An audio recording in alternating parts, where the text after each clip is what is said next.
Africa Content TV.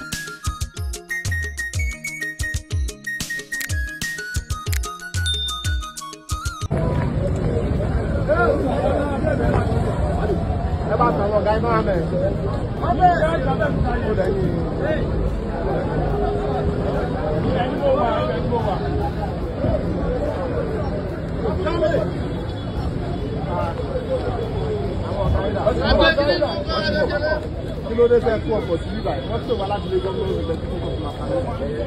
Ojú ẹ̀rọ sí náà ló kó bẹ̀rẹ̀ sí tàwa ìgbóyè oṣù rẹ̀. Wọ́n bẹ̀ yọ̀ pé ikú lọ jáde rẹ̀. Wọ́n bẹ̀ kó máa lọ jáde ìpàkó lọ rẹ̀.